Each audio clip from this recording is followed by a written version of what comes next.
really feels nice for everyone to get out the house and, come together as a community. 4th of July celebrations have taken over the Front Range. We took a couple years off for COVID, but everybody's back. As you can see, everybody loves it. And the party is going to continue into the night. You see beautiful colors and you see explosions and you hear them, and those type of things represent the United States of America. Not everyone is on board with a big fireworks show. There's always two sides to things. But I think it's going to be healing for some. For others, it is going to be tough. Why those impacted by the Marshall Fire worry what kind of message this year's show will send. It's going to be a celebration right next door to tragedy. And first tonight at 6, look at I-70 where traffic is moving nicely to end the holiday weekend. This is what conditions look like right now. This is near the Floyd Hill area. We have seen traffic moving at a crawl at times this afternoon. Obviously, things are moving along just fine right now. Good evening to you, and thank you so much for watching Denver 7 News at 6. I'm Ann Trujillo. And I'm Jessica Porter. Happy 4th of July.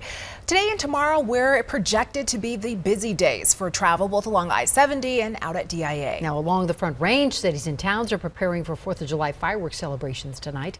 We'll get to Mike Nelson with your fireworks forecast here in a moment. But we begin with Denver 7's Colette Bordelon, who spoke with Marshall Fire victims who, understandably, have mixed feelings about shows tonight. Think of this golf course as a canvas. I've been shooting shows since 1985. For an artist whose work lights up the sky. We have 1,594 shots that are going off this evening. A pyrotechnician by trade. Well, it smells like gunpowder. Rick Ross says setting up the fireworks show in Louisville takes about a month for a show that lasts 15 minutes. Those are the finale. There are 210 of those. But right across the street is where a neighborhood once was. It's a positive note for people that have lost everything that they ever had. Like a cloud hanging over you sometimes. Adam Sloat's home used to stand here. Now the spot where the family will rebuild. I know a lot of people think it's in bad taste because fireworks can set off a fire. He can see both sides to the story, saying for some, the fireworks will be tough, but for others, they may be healing. I feel sorry for the city. I'm glad I didn't have to make the decision, because you worry about the optics and will people be upset? Will they be happy about it? He's more worried about other people setting off fireworks tonight, since the show is run by professionals who have done it for decades. Looking at us to make sure that it's safe. Fire Chief John Wilson says they have extra crews on for the show, with a unique understanding of how traumatizing the Marshall Fire still is. I don't have a word for it. It's something that in my career I've never seen. He could see things looking different in the future. Like drones, like Parker's doing and other communities around us. But tonight, Ross is painting in the sky. It signifies that, we're still unified as one, as the city of Louisville. Part of a tradition, he says, is needed this year. It's going to be a celebration right next door to tragedy. Colette Bordelon, Denver 7. And officials with the city of Louisville say they made this decision carefully and they're still monitoring conditions for tonight. They even scaled back the show this year to focus more on the community experience leading up to the fireworks. The total cost for the fireworks show is $10,000, and the city says the American Legion also donated money as well. Well, there are several other fireworks shows happening across the Front Range tonight. Aurora's 4th of July Spectacular is just getting underway at the Aurora Municipal Center Great Lawn. The fireworks show will begin around 9:30, and there will be a show at Dick's Sporting Goods Park following tonight's Rapids game. This is typically one of the largest shows on the Front Range. And in Loveland, the 4th of July Festival is back, and the show will start after 9:15. There are no shows scheduled in Denver. Tonight's show at Folsom Field in Boulder has been canceled because of a worker shortage and increased fire risk. Canceled the show in Castle Rock tonight. Let's send it over to Chief Meteorologist Mike Nelson with our fireworks forecast tonight. And Mike, there's some clouds out there, but that shouldn't ruin any of the fun. No, there's only a few scattered thunderstorms around, and I don't think we'll have much trouble with them as far as conditions along the Front Range. There is a flash flood watch in effect out around the Glenwood Canyon area because of the potential for some heavy rain on some of the burn scars out there. This is a 2-hour loop of some of the light thunder showers that have been moving north of Denver. I do see a little bit of an outflow boundary that's pushing back toward the Denver area across southern Weld County. That could bring us a couple more scattered storms in the metro area in the next couple of hours, but there's not a whole lot of action right now. If it is cloudy to the south and to the west of you and looking dark, that's where these storms will be coming from, because they are moving from southwest to northeast. Been a warm day for sure. High temperatures have been in the mid-90s. We're still at 93 degrees in Denver at the top of the hour. So we'll have clouds around, slim chance of a storm, but a very warm evening for those fireworks displays. Full 7-day forecast is coming up. And there were several 4th of July parades earlier today across the metro. The annual 4th of July parade took over the streets of Denver's Highland neighborhood for the 15th year. The day started with a bike decorating party, followed by a parade down 32nd, and then ended with a 14th birthday celebration for Little Man Ice Cream. Denver's Park Hill neighborhood held a parade of its own today, and the parade included more than 50 groups, including floats and marching bands and classic cars. I loved it. It was amazing, really. Getting to bring everyone together, especially with the tough times we had after COVID. It really feels nice for everyone to get out the house and, come together as a community and meeting new people. Park Hill is one of Denver's oldest, most historic and diverse neighborhoods. And if you're still looking to make some plans for tonight, we have a list of where to see fireworks across our state right now. You'll find it all on thedenverchannel.com.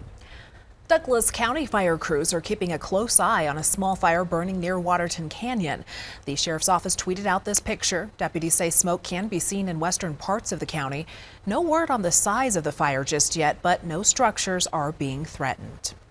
I-70 remains closed tonight in Jefferson County because of a deadly crash earlier this afternoon. This is a look at the scene along I-70 near Ward Road. The highway is closed between Ward Road and Kipling. Wheat Ridge police say that a man was killed in the crash. The passenger in his car did suffer some injuries. Right now, there's no word on when the highway will reopen. For months, the city of Denver has worked to increase diverse representation in the city's marijuana industry. And so far, a city program has hit roadblocks from dispensaries not wanting to play ball. Denver 7's Micah Smith explains the city's new approach to overcoming these challenges.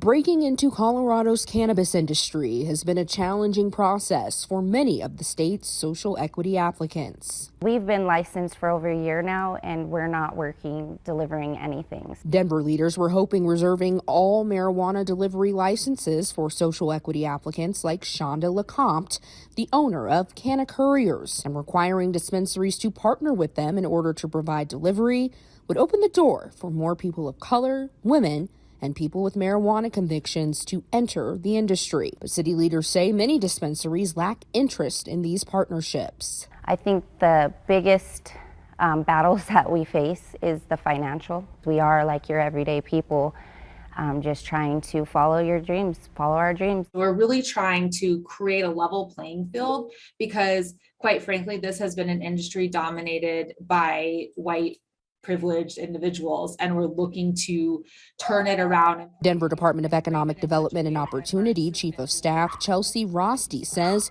to help social equity businesses succeed despite the challenges, the city is launching a new 10-week program. We're partnering with a local business, a local organization called The Color of Cannabis, to provide a training program.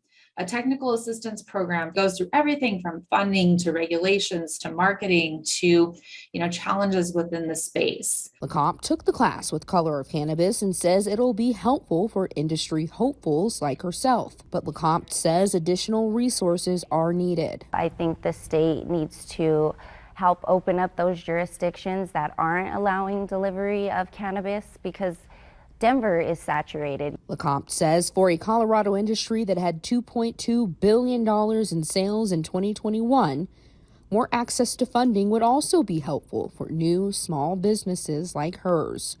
Reporting in Denver, Micah Smith, Denver 7. And the city says the program will cost $500,000 and will be funded by cannabis sales tax revenue. The city is hoping to serve 100 entrepreneurs over the course of the program. Today, some of the country's best school resource officers gathered in Aurora for the National Association of School Resource Officers Awards. Aurora was the host city for the awards this year. There were some local participants of awards at this year's event.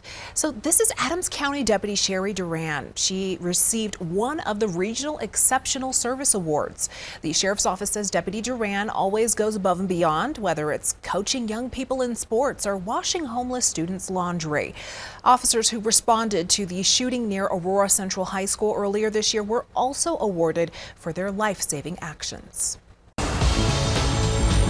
Drought across the West is reaching historic levels. There's more demand for Colorado River water than the river is producing. And researchers are making sure farmers have the tools to combat an uncertain future. You know, if we can't eat, we're not going to last very long.